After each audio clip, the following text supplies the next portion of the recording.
Bonjour, j'espère que vous allez super bien. Ici Cécile et je suis très contente de vous retrouver enfin pour une nouvelle vidéo. Et je vais poursuivre aujourd'hui la petite suite de vidéos sur le fait d'agir à partir du cœur. C'est un thème que j'aime beaucoup et qui m'a été inspiré par différents discours et différents écrits de Ramdas qui m'ont été très utiles cette année. Alors je tiens mon téléphone à bout de bras parce que j'ai pas très longtemps pour faire cette vidéo et tel que vous me voyez je viens de donner 4 cours donc voilà, je suis un petit peu rouge, je suis pas coiffée, je suis pas maquillée, j'ai mes petits boutons de stress du confinement, c'est la vie en 2020. Quand je dis 4 cours en ligne, évidemment, puisque les studios ne sont pas autorisés à réouvrir avant encore un moment. Mais bon, bref, venons-en au fait agir à partir du cœur. Il y a quelques semaines, j'avais publié une vidéo sur la différence entre donner et prendre, et notamment le fait que parfois, quand on croit qu'on donne, en fait, on prend. On prend la liberté de l'autre, ou alors on attend quelque chose en retour de l'autre. Je vous invite d'ailleurs à regarder cette vidéo si vous ne l'avez pas vue. J'essaierai de vous mettre le lien dans la description et sinon vous pouvez la trouver sur ma page YouTube. Et aujourd'hui j'ai envie de vous parler de burn-out. Le burn-out, qu'est-ce que c'est? Alors déjà avec ma prononciation géniale, donc le burn-out, le fait de se brûler de l'intérieur, c'est en tout cas quelque chose qui est assez connu et qui est assez fréquent en entreprise ou pas en entreprise, puisque cette année en 2020, avec les confinements, on a entendu parler de burn-out parental aussi. Enfin voilà, ça peut être présent, ça peut exister dans plein de types de situations, mais en fait c'est ce phénomène, grosso modo, sans être une professionnelle du burn-out, où au bout d'un moment, un jour, on se retrouve avec plus aucune énergie pour faire ce qu'on doit faire. Donc ça peut arriver dans son métier, on se réveille un matin, on peut plus rien faire, on peut plus envoyer un mail, on peut plus se lever, on peut plus parler, peut-être même, enfin ça peut être quelque chose de très soudain comme ça, où tout d'un coup on se retrouve incapable de faire ce qu'on a à faire. Ça peut être la même chose dans la vie familiale, ça peut se présenter sous la forme d'un pétage de câble ou justement de cet épuisement complet, total, soudain. C'est pas toujours soudain, souvent en fait il y a des signes avant, une grosse fatigue et enfin bon, je vous renvoie sans doute à des personnes qui sont plus spécialistes de ça, mais moi de ce que j'en connais, voilà, il y a des signes avant-coureurs, mais la plupart du temps on va pas les écouter et on va forcer un peu et se retrouver finalement littéralement brûlé de l'intérieur, consumé de l'intérieur, à être plus capable de ne rien faire. Bref, aujourd'hui ce qui m'intéresse dans cette vidéo, c'est de vous parler de pourquoi on se brûle comme ça de l'intérieur et de comment est-ce qu'on peut faire pour éviter de se brûler de l'intérieur. Alors ça va juste être quelques éléments parce que c'est un sujet très vaste et il y a sans doute plein de littérature et de vidéos là-dessus sur le web, mais je voulais simplement vous donner les quelques éléments qui m'ont aidé moi et qui viennent de ces écrits et de ces discours de Ramdas. Donc quand il en parle, donc Ramdas, quand il parle de ce sujet, il en parle dans le contexte de l'acte de service, puisque c'est quelqu'un qui a passé une grande partie de sa vie à accompagner les autres, notamment dans l'univers des soins palliatifs. Et donc il y avait un métier ou du moins une activité, je ne sais pas à quel point c'était son métier ou c'était du bénévolat ou je ne sais quoi, mais vraiment de service très profond à l'autre. Mais il dit aussi que cette notion elle est valable dans n'importe quelle situation où on est en rapport avec l'autre. Ça peut être quand on enseigne, quand on est parent, quand on rend service en entreprise ou quoi que ce soit d'autre en fait. On est tous et toutes quelque part dans une situation de service vis-à-vis de quelqu'un.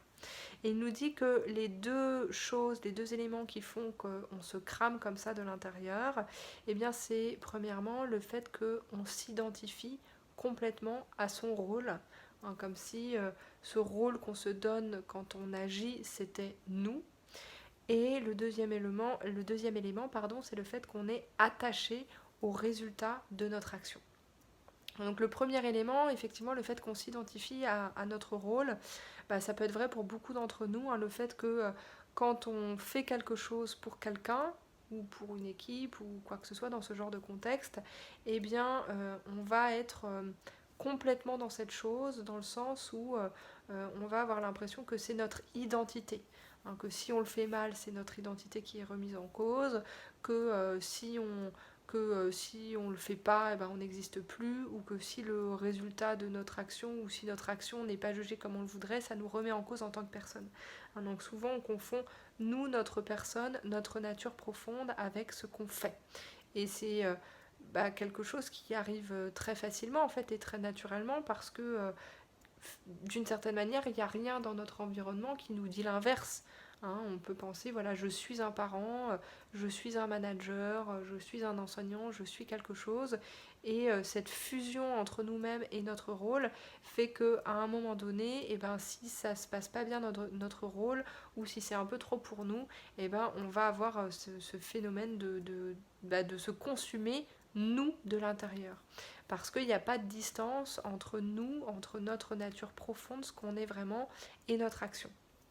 Et donc là, l'idée, ça va être de prendre du recul, d'apprendre à être avec l'autre et à être avec ce qu'on fait à partir du cœur, donc en le faisant vraiment, en y mettant vraiment notre cœur, en faisant de notre mieux, mais en même temps en prenant conscience du fait qu'il y a une part de nous qui n'est pas ce rôle et qui n'est pas ce qu'on fait, qu'il y a autre chose derrière et que du coup on va le faire en étant présent à partir du cœur, mais sans se laisser engloutir par ce qu'on fait ou sans se laisser engloutir dans l'espèce de drama parfois qu'il peut y avoir dans la situation de ce rôle, que ce soit en entreprise, en famille ou ailleurs.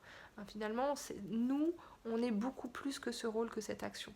Et on peut cultiver un espace à l'intérieur de nous qui est en dehors de ça et qui fait que finalement c'est une partie de nous. Et que y a des moments où cette partie de nous va être particulièrement importante et il y a des moments où il va y avoir autre chose. Et que si ça s'effondre, il n'y a pas que ça en nous. On est autre chose, c'est pas notre identité. La deuxième chose qui, je trouve, moi, est celle qui me parle beaucoup et qui m'a beaucoup parlé dans ma vie professionnelle, c'est le fait qu'on est attaché au résultat de notre action. Et il y a un principe en yoga qui dit Ishvara Pranidhana, et c'est l'idée justement d'accepter le fait que on n'est pas, que le résultat de notre action ne dépend pas de nous, qu'il y a plein de facteurs que l'on ne maîtrise pas. Et que nous, tout ce qu'on peut faire, c'est faire de notre mieux et ensuite remettre le résultat dans les mains de quelque chose de plus grand que nous. Dans la réalité, beaucoup d'entre nous, on s'identifie et on s'attache au résultat de notre action. C'est-à-dire qu'on a l'impression qu'on fait quelque chose, on doit avoir tel résultat. On doit faire que l'autre ait compris, par exemple. Ou on doit faire que, je sais pas, le projet de notre entreprise aboutisse. Ou on doit faire que, que telle ou telle chose se concrétise. Et donc ça fait qu'on s'attache au résultat. Mais la réalité, c'est bien, ce que nous dit ce principe du yoga, c'est que il y a plein de facteurs qui ne sont pas entre nos mains. Cette année, c'est vraiment l'année où on le voit tellement, on maîtrise rien en fait. Nous, on est là, on vit notre vie, mais il se passe plein de choses autour de nous et on maîtrise pas tout ça. Donc nous, ce qu'on peut faire, c'est faire de notre mieux, faire pour le faire, parce qu'on sait que c'est notre rôle et parce qu'on sait que c'est la chose adéquate pour nous, mais sans s'attacher au résultat de ce que l'on fait. Et alors je sais que c'est hyper dur, c'est dur pour moi et c'est dur pour la plupart des gens que je connais, mais en réalité c'est ça qui va nous sauver la plupart du temps du fait de se consumer de l'intérieur, parce que une fois qu'on a fait de notre mieux et qu'on a fait ce qu'on pouvait, le résultat en réalité ne dépend pas de nous. Il y a aussi cette idée de cultiver un espace en soi de conscience, à nouveau comme je vous le disais avant, entre la conscience qu'on a de ce qui se passe et notre réaction à justement ce qui se passe. C'est-à-dire que typiquement, si on n'obtient pas le résultat escompté dans quelque chose, réaliser qu'on a conscience qu'on n'obtient pas le résultat escompté, et en même temps on sait qu'on a fait ce qu'on a pu, et donc finalement ça nous permet d'être en paix à l'intérieur de nous.